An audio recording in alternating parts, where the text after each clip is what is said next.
आज की इस वीडियो में हम बात करेंगे कि हमें जाप क्यों करना चाहिए। जाप करने से हमें क्या क्या फायदे प्राप्त होते हैं, क्या क्या चीज़ें होती हैं हमारे साथ, मंत्र जाप और नाम जाप क्यों करना चाहिए, इसके बारे में हम जानेंगे। तो ज़्यादा देरी ना करते हुए चलिए शुरू करते हैं ये वीडियो।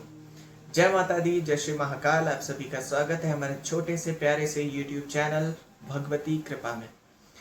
आज के इस वीडियो में हम अच्छे तरीके से जानते हैं कि हम इस चीज़ के बारे में बात करने वाले हैं कि जाप करने से क्या होता है। सबसे पहले जाप करने के लिए आपके पास आपकी खुद की माला होनी चाहिए। जाप करने के लिए आपके पास आपका खुद का आसन होना चाहिए। जाप करने के लिए आपके पास आपके खुद का इष्ट होना चाहिए। और सबसे महत्वपूर्ण चीज़ कि आप जाप कर रहे हो तो आपको संकल्प लेना आना चाहिए। बिना संकल्प के आप जाप नहीं कर सकते। ठीक है, जो लोग करते हैं तो इतना समझ लेना कि वो मंत्र जाप का फल आपके चारों ओर घूमते रह जाएगा, आपको कभी प्राप्त नहीं होने वाला। इन सभी जानकारियों के वीडियोस मैंने आपको यूट्यूब पे इस चैनल पे प्रोवाइड कर दिए, तो आप पिछले वीडियोस पुराने वीडियोस जाके देख सकते हैं, आपको मिल जाएंगे। संकल्प कैसे ले, जाप कैसे करे, माला कैसे पकड़े, हर एक छोटी से छोटी वीडियो आपको इस चैनल पे मिल जाएंगी। देखिए, सबसे पहले क्या होता है कि जब भी हम जाप शुरू करते हैं तो हमारे लाइफ में जो है दिक्कतें स्टार्ट हो जाती हैं, परीक्षाएं स्टार्ट हो जाती है। ठीक है, भगवान हमें जो है परखना स्टार्ट कर देते हैं कि क्या हम उस लायक हैं कि हम जो जाप कर रहे हैं, हम जो मंत्र जाप नाम जाप कर रहे हैं, क्या हम भगवान तक पहुंचने लायक हैं। तो सबसे पहले आप जब भी स्टार्ट करते हो तो आपके ज़िंदगी में आपको समस्याएं, प्रॉब्लम्स देखने को मिलती है। लेकिन ऐसा नहीं है कि वो समस्या, वो दिक्कत, वो प्रॉब्लम्स आपकी ज़िंदगी में पूरे लाइफ टाइम रह जाती है। नहीं, साधना में जब भी आपकी परीक्षा शुरू होती है, परीक्षा तो पहली बात पहली साधना से नहीं शुरू होती।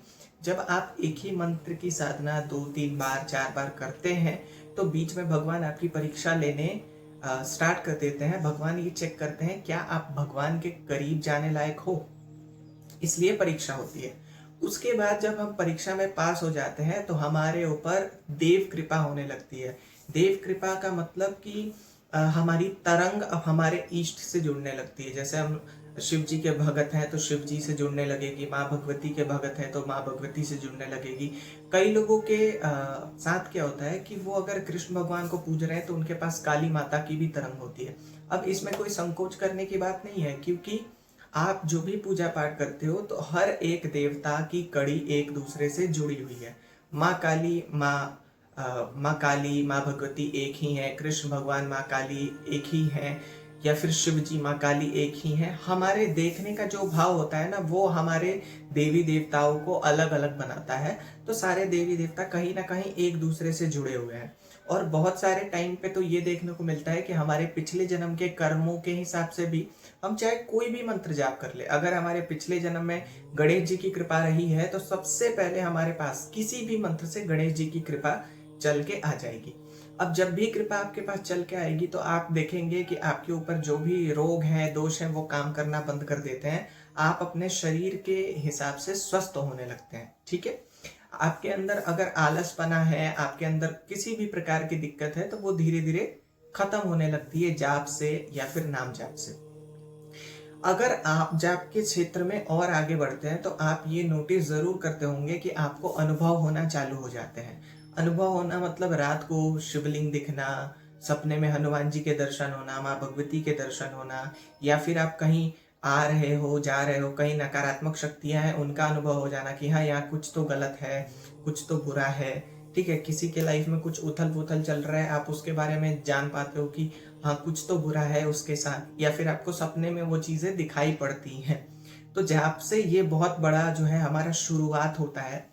उसके बाद जब भी हम जाप की दुनिया में, मंत्र जाप की दुनिया में, साधना की दुनिया में आगे बढ़ते हैं तो हमें जाप करने से हमारी जो कुंडलिनी के चक्रास होते हैं, मूलाधार, स्वादिष्ठान, मणिपुर, ये सारे जितने भी चक्रास हैं वो जागृत होने लगते हैं एक एक एक करके। अब चक्रास पे मैं एक स्पेशल वीडियो बना के आपको बताऊंगा कि कौन सा चक्र कब जागृत होता है, कैसे जागृत होता है, और जागृत होने से क्या क्या हमें लाभ देखने को मिलते हैं। ठीक है, उसके बाद क्या होता है कि जब भी आपकी कुंडलिनी चक्र जागृत होने लगती है तो जब आपकी कुंडलिनी के चक्रास आपके छठे चक्र पे पहुंचते हैं, जी हाँ, आज्ञा चक्र पे पहुंचते हैं, तो आपकी जो दिव्य दृष्टि है वो जागृत होने लगती है।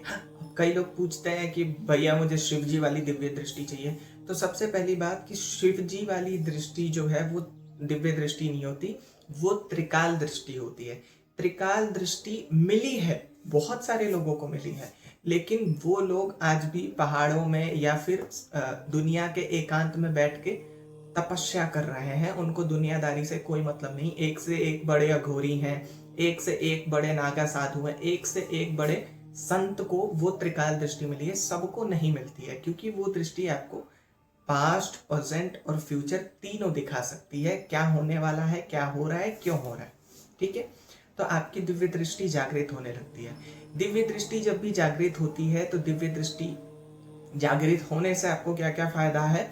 आपको भूत प्रेत दिखने लगेंगे, आप जो है एस्ट्रल ट्रेवल कर सकते हो, आपको आत्माएं दिखने लगेंगी, कौन पुण्य आत्माएं, आपको लोगों के रोग दोष दिखने लगेंगे, पितृ दोष दिखने लगेंगे, यहाँ तक कि आपको देवी देवता के दर्शन भी एज ए टाइप ऑफ साक्षात्कार, जिसको हम कहते हैं, साक्षात हम थर्ड आई से देख सकते हैं। मतलब ये शरीर वाले आंखों से नहीं, इनसे नहीं, अपनी थर्ड आई से जो हमें भगवान ने दी है। थर्ड आई हमें कैसे मिलती है? जब से ही मिलती है। ठीक है, और उसको कौन देता है? हमारा ईष्ट, जो सिद्धि के रूप में हमारे पास बैठता है, आता है। अब बहुत बड़ी बात यह है कि जब भी हम जाप करते हैं तो जाप की ऊर्जा से जब हम संकल्प लेते हैं तो जाप की ऊर्जा हमारे ईष्ट की तरह ही एक बॉडी तैयार करती है, जो कि एस्ट्रल बॉडी होती है। उस बॉडी के तैयार होने के बाद, उस बॉडी में हमारे ईश क्या करते हैं कि किसी भी पुण्य आत्मा का ट्रांसफर करा देते हैं, जिसको हम कहते हैं सिद्धि। और वो एस्ट्रल बॉडी, वो जो हमारे जाप से बॉडी बनी है, वो एक्टिव हो जाती है और उसको हम कहते हैं कि भाई हमारे पास सिद्धियां मौजूद है। सिद्धियों से भी अनेक फायदे होते हैं। सिद्धियों से भी कई लोग पूछ लेते हैं, सिद्धियां भी कान में पूछा देती हैं, सिद्धियां भी रोग दोष का निवारण करती है। थर्ड आई से आप देख तो सकते हो, किसी भी प्रॉब्लम को आप थर्ड आई से देख तो सकते हो, लेकिन उसका सॉल्यूशन आप किस चीज से करोगे? आप उसका सॉल्यूशन सिर्फ और सिर्फ अपने ईष्ट या फिर सिद्धि शक्तियों से ही कर पाओगे। तो आपको थर्ड आई, सिद्धि शक्तियां, ये सब प्राप्त होने लग जाती हैं।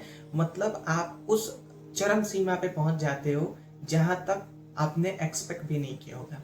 उसके बाद जब हमारे जाप और बढ़ता है और जब हमारी कुंडलिनी के चक्र 7वें चक्र पे जाती है तो कई लोग तो पहुंच जाते हैं, लेकिन अगर आप चाहते हो 7वें चक्र को जागृत करके और पूर्ण तरीके से समाज से परे होना, समाज से बाहर निकलना, तो आपके साथ क्या होगा कि आप चाहो तो समाधि तक में जा सकते हो। वो सिर्फ अगर आपका 7वां चक्र जागृत है तो। जी हाँ, 7वां चक्र इसी का काम करता है कि हमें हमारे ईष्ट के करीब ले जाता है। कई लोग आंख बंद करते करते परमात्मा के पास पहुंच जाते हैं, शरीर यहीं रह जाता है, उनका शरीर कभी नष्ट नहीं होता।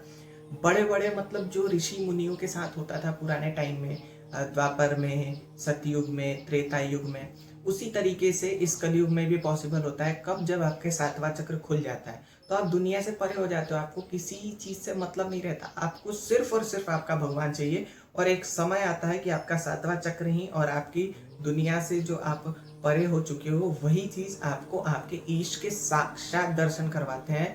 और देवी देवता आपके सामने आते हैं और जब बोलते हैं कि मांगो, क्या मांगते हो, तो आप यही कहते हो, प्रभु मुझे कुछ नहीं चाहिए, आप चाहिए।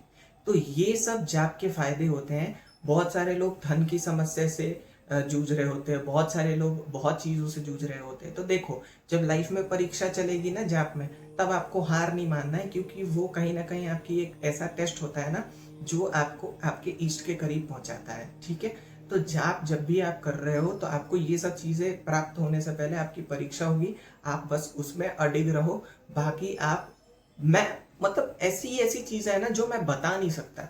जाप करने से ऐसे ऐसे फायदे हैं। जाप से सोचो आप अपने उम्र तक बढ़ा सकते हो। ये कोई झूठी बात है, कही हुई बात नहीं, ये हमारे पुराने ग्रंथों में भी लिखा हुआ है।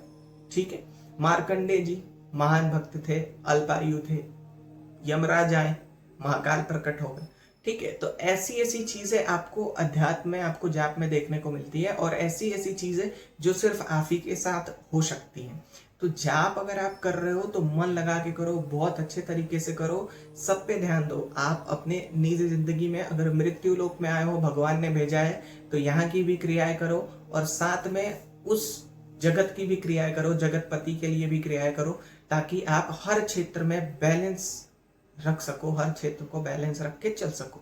बाकी इसी के साथ वीडियो होती है समाप्त। अगर आपको कुछ और जानना हो तो आप ज़रूर से ज़रूर कमेंट करें या फिर आप दिए गए व्हाट्सएप नंबर पर संपर्क करें, या अगर आप चाहते हैं ऑरा स्कैनिंग कराना, मेडिटेशन क्लासेस ज्वाइन करना, अध्यात्म के क्षेत्र में आगे बढ़ना, थर्ड आई के बारे में जानना, सिद्धि शक्तियाँ प्राप्त करना, तो आप दिए गए व्हाट्सएप नंबर 7355952911 पे संपर्क कर सकते हैं। जय माता दी, जय श्री महाकाल।